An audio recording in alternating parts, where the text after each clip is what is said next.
Tinubu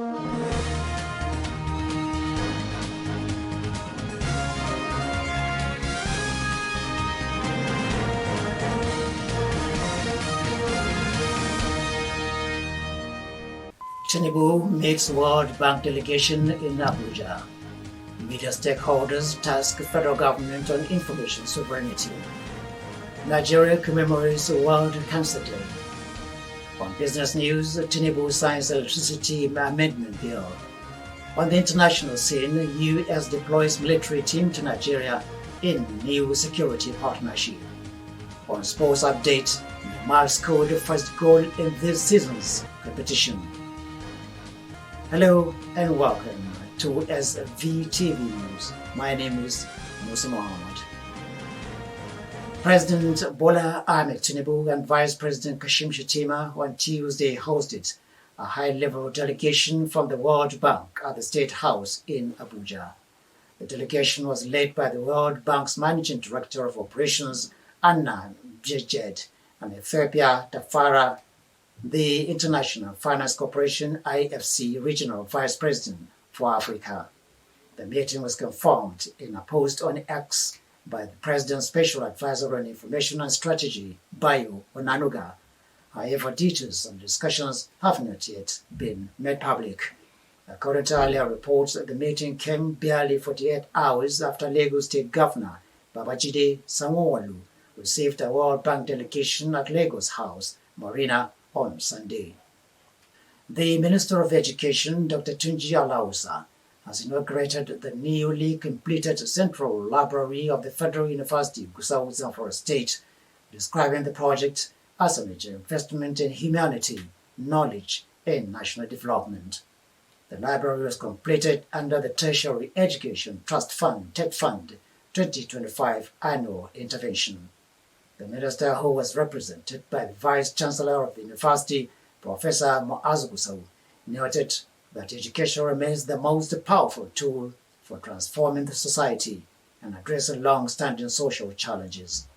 The minister urged the students to take ownership of the facility and use it responsibly, describing the library as the heart of the university, a meeting point for ideas, innovation, and collaboration. The Nigerian embassy in Shwane, South Africa, has had its power cut due to unpaid electricity bills. The city's chief executive, Dr. Nasifi Moya, told X News that the power was cut off because the embassy had not paid the electricity bill. A few hours later, Dr. Moya announced that the power had been restored. This is not the first time that debt has led to a power cut from a Nigerian office in South Africa.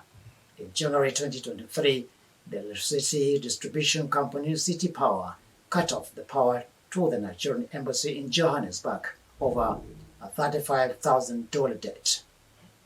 Stakeholders in Nigeria's media industry have noted that the country is at a critical point in its democratic and digital evolution, stating that decisions taken now by the presidency and the National Assembly will shape not only the future of journalism, but also the strength of Nigeria's social cohesion, national security, and democratic governance in the decades ahead. Fatima Ibrahim reports. The statement was signed by the Newspaper Proprietors Association of Nigeria and PAN President, Lady Maiden, Alex Ibru, and Nigerian Guild of Editors NGE President, Mr. A.Z. Anaba, and Broadcasting Organizations of Nigeria Bond Chairman Comrade Saliu Abdulhamid Dembos, and Guild of Corporate Online Publishers GOCO President Danlami Modu, and Nigerian Union of Journalists NUJ President Comrade Al-Hassan Yahya. According to them, their submissions are in the public interest and not private advocacy, describing the situation as a matter of national security and social stability. The statement noted that, for Nigeria, the consequences extend far beyond media economics. It noted that, for social cohesion and internal security in a multi-religious federation like Nigeria, credible journalism would play a stabilizing role. It called for democratic governance and electoral integrity, press freedom through economic viability, employment, skills implementation, and elevation of national capacity. It describes journalism as a strategic national infrastructure, saying professional journalism is not merely a commercial activity. Fatima Ibrahim reporting for SVTV News. The Secretary to the Government of Niger State, SSG, Alhaji Abubakar Usman, has congratulated Governor Mohammed Umar Bago and the good people of the state on the occasion of the 50th anniversary of the creation of Niger State, describing the Golden Jubilee as a historic milestone that reflects resilience, unity, and steady progress. Alhaji Usman, in his message to commemorate the anniversary, said that the creation of Niger State on the 3rd February 1976 marked the beginning of a collective journey anchored on peace, cultural diversity, agricultural strength, and immense human and natural endowments. He stated that over the past 5 decades, the state has continued to grow in stature as a critical contributor to national development. The SSG acknowledged the invaluable contributions of past leaders, traditional rulers, community leaders, and citizens whose sacrifices and dedication have shaped the state's developmental trajectory. An Islamic organization, the Islamic Research and Da'wah Foundation, has filed a suit against Arewa 24 television channel and the National Broadcasting Commission, NBC, over alleged violations of broadcasting and public morality standards in some Hausa language programs. The case is scheduled to come up Wednesday before the Federal High Court sitting in Kano. In the suit, the foundation accused Arewa 24 of producing and airing content that allegedly features indecent dressing, obscene expressions, and sexually suggestive language, which it said contravene cultural values, Islamic ethics, and Nigeria's broadcasting codes. The plaintiff is seeking an order of injunction restraining the television station from producing, streaming, or rebroadcasting any Hausa language content considered inconsistent with public morality, cultural decency, and national ethical standards. The NBC was joined as a co-defendant over what the plaintiff described as regulatory lapses in enforcing compliance with established broadcasting guidelines. The Kano State Emergency Management Agency, SEMA, has announced that it will continue to evacuate people with mental health problems from the streets and its environs. Reports indicate that there are many people suffering from this problem roaming the streets of Kano in dire conditions, which is adding to the security problem.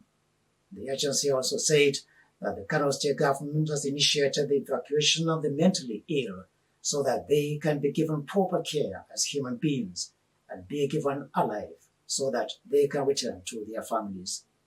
The permanent secretary of the agency, Abdullahi Isiaku Kubarachi, told newsmen that the exercise that they have started is part of their mandate, saying that the agency carried out the exercise in close collaboration with other security agencies in 4 local government areas of Kano.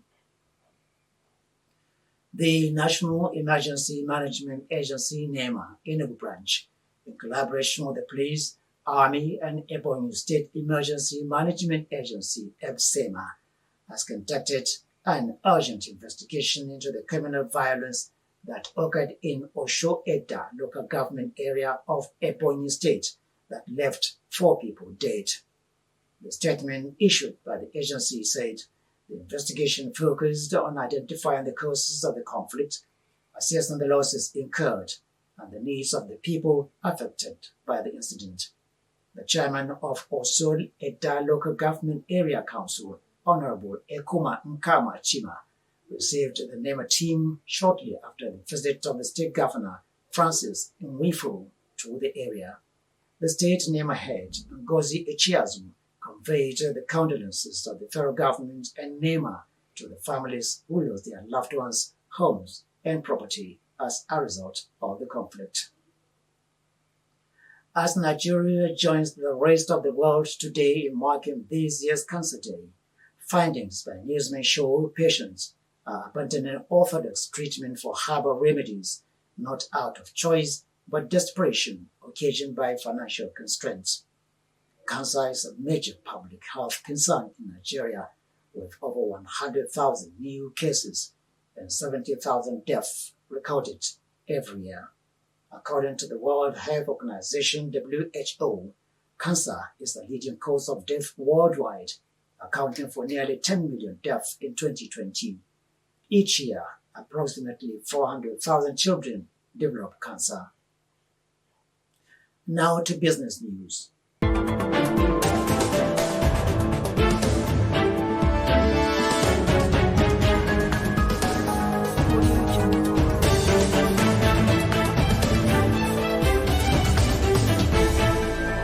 President Bola Tinubu has signed the Electricity Act Amendment Bill 2025 into law, formally removing electricity from the exclusive legislative list and transferring key powers over electricity generation, transmission, distribution, and regulation to state governments. Abdulkarim Suleiman reports. The new law fundamentally restructures the country's power sector by decentralizing control that was previously held by the federal government. Under the amended act, states are now empowered to generate, transmit, and distribute electricity within their territories, establish state electricity market and regulators, and license private investors to operate power plants and mini-grids without federal approval. The policy shift is expected to boost competition, attract private investment, and accelerate electrification, particularly in rural, peri-urban, and underserved urban communities that have long suffered unreliable power supply. However, the success of the new framework will depend largely on capacity, political will, and the regulatory readiness of individual state governments to translate the law into tangible results. And now to the international scene.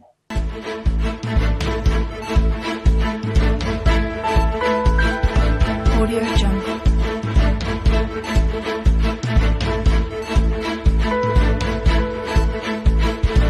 Audio Jungle.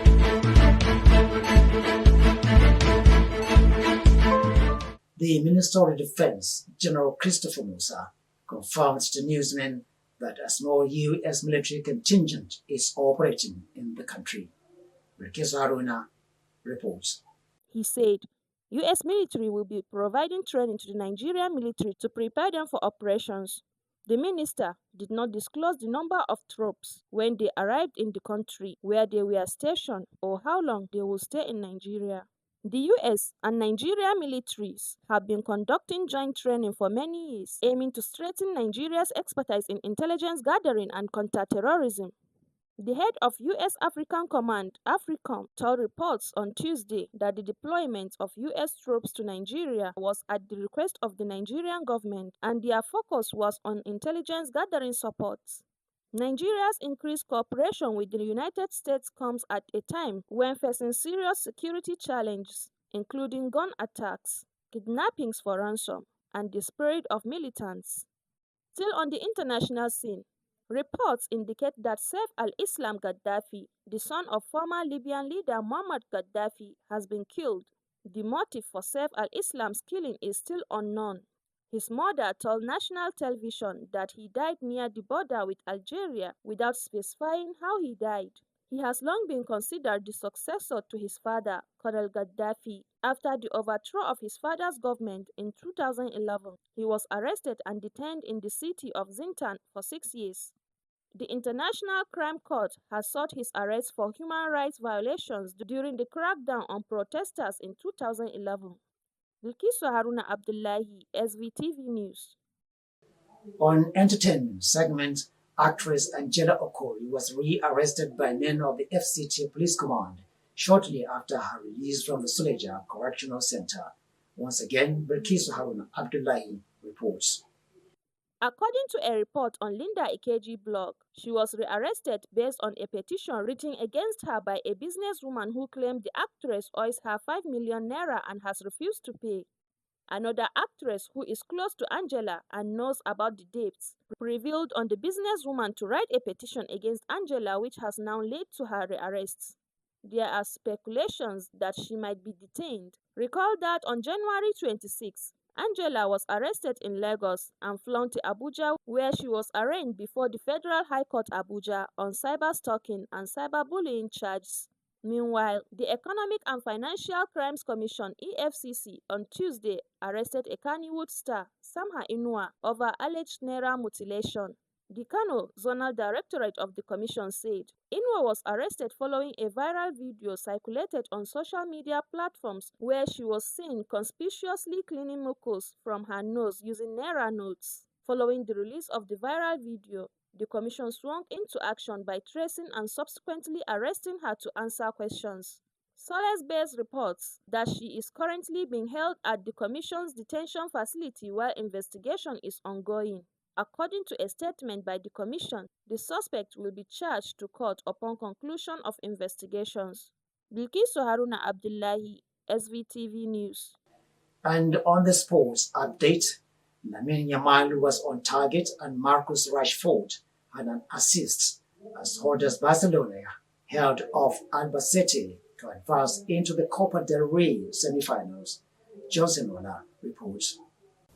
Yamal scored his first goal in the season's competition to put his side ahead in the 39th minute. Defender Ronald Araujo added the second 11th minute after the restart from Rashford's corner before Javis Moreno's 87th minute consolation for the hosts. Barca's victory ended the second division side fairy tale run in the competition, which included a dramatic last gasp winner against Real Madrid in the previous round. In the first meeting between the two sides since 2005, Hansi Flick's side created the first chance in the 8th minute when Rashford fired wide after a clever pass from Dani Olmo.